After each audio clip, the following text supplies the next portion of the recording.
प्रिय विद्यार्थियों, इसके पहले ऑनलाइन क्लास में आपने गोबर की खाद बनाने की विधि समझ लिया। ये आप समझ गए होंगे अच्छी तरह।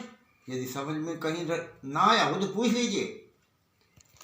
अब इसी क्रम में आज हम आपको आगे चलते हैं और कंपोस्ट बनाने की आधुनिक विधि या इसको नाडेप विधि, नाडेप समझाते हैं।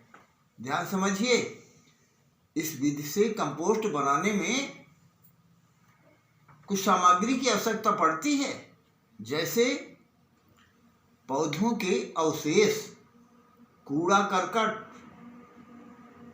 और इसके लिए प्रवर्तक स्टार्टर जैसे गोबर, स्लरी या गोबर व मूत्र से सनी मिट्टी, द्रव, मूत्र से सनी हुई पुआल या बिछावन, बेडिंग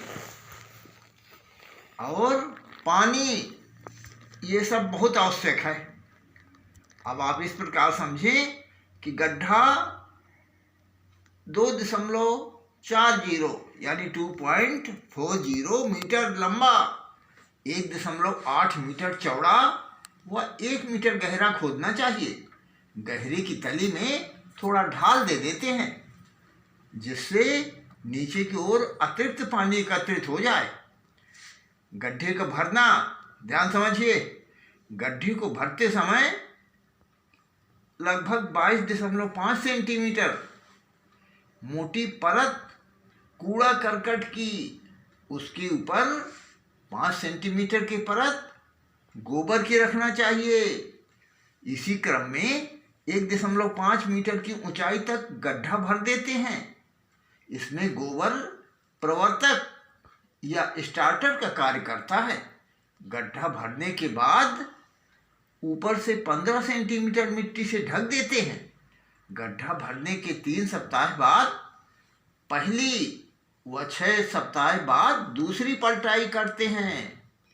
प्रत्येक तल के बाद पानी का सुगंधित, या आप ऐसे समझ लें कि इस प्रकार से छिड़काव करते हैं, समुचित छिड़काव, और लगभग 4-5 माह में खाद तैयार हो जाती है। और आप इस प्रकार समझें कि बरसात में गड्ढे में कंपोस्ट नहीं बनाना चाहिए, बल्कि भूमि की सतह से 90 सेंटीमीटर तक इसी प्रकार तह लगाते रहना चाहिए। 2 सप्ताह बाद पहली व 4 सप्ताह बाद दूसरी पलटाई करके ढेर को मिट्टी से ढककर छोड़ देना चाहिए। 4-5 माह में खाद तैयार हो जाती है। यदि गोबर उपलब्ध न हो तो पशु मूत्र से सना बिछावन, बेडिंग आदि से इसी प्रकार 1.5 मीटर ऊंचाई तक भरते रहना चाहिए। वह मिट्टी से ढककर छोड़ देना चाहिए। इसमें नमी का विशेष ध्यान रखना चाहिए। इसमें 3 सप्ताह बाद पहली पलटाई और इस पर पानी छिड़क कर 50% तक नमी बनाना चाहिए। दूसरी पलटाई 6 सप्ताह बाद करना चाहिए और 4-5 माह बाद खाद तैयार हो जाती है।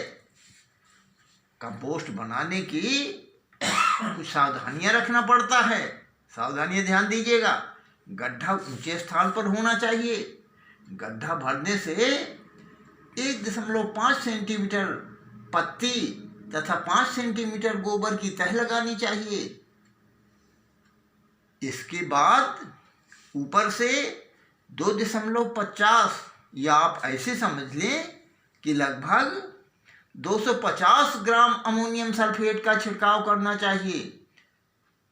प्रत्येक तह के बाद पानी का समुचित छिड़काव करना चाहिए। गड्ढे की 15 सेंटीमीटर मिट्टी से ढक देना चाहिए। पलटाई लगभग 3 व 6 सप्ताह बाद करना चाहिए। अब आप खलियां समझ लीजिए। ऑयल केक्स, हमारे देश में कई प्रकार की खलियां मिलती हैं, जिसमें मूंगफली, सरसों, तिल, नारियल और बिनालो इत्यादि की खली से मुख्यतः आप इस प्रकार समझें कि पशुओं को खिलाए जाने के काम आती हैं। और नीम, अंडी, महुआ और करंज की खलियां पशुओं को नहीं खिलाई जा सकती हैं, क्योंकि उनमें एक हानिकारक पदार्थ होता है। अतः इन्हें खाद के रूप में प्रयोग किया जाता है। इन खलियों के पर्याप्त मात्रा में नाइट्रोजन और कुछ कम मात्रा में फास्फोरस और पोटास होता है। अतः हमारी कृषि फसलों के लिए ये उत्तम खाद है। मूंगफली व सरसों इत्यादि की खलियां भी पुरानी हो जाने पर अथवा उसमें कवक इत्यादि लग जाने पर प्रायः पशुओं को दाने के रूप में खिलाए जाने के योग्य नहीं रहती। अतः इनको भी खाद के रूप में प्रयुक्त किया जा सकता है। खलियां शीघ्र ही प्रभाव दिखाने वाली नाइट्रोजन की खाद है। यद्यपि खलियां पानी में घुलनशील नहीं होती, लेकिन उनकी नाइट्रोजन उन्हें खेत में डालने के लगभग 8-10 दिन के भीतर पौधों के लिए उपलब्ध हो जाती हैं। लेकिन महुआ की खली खेत में मिलाए जाने के लगभग 2 महीने बाद ही पौधों के काम में आ जाती हैं। अतः महुआ की खली को फसल बोने के 2 महीने पूर्व ही खेत में मिला देना चाहिए। अन्य खलियां बीज बोने के 10-15 दिन पूर्व ही खेत में मिलाना चाहिए। खलियों को पहले खूब पीस कर खेत में मिलाना चाहिए।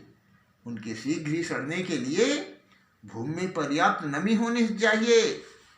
देसी कोल्हू द्वारा पेरी गई खली खाद के लिए उत्तम अच्छी मानी जाती है, बहुत उत्तम रहती है। जिनकी की मिल द्वारा पेरी गई है। पेराई कहाँ से की गई है? मिल के द्वारा की गई है।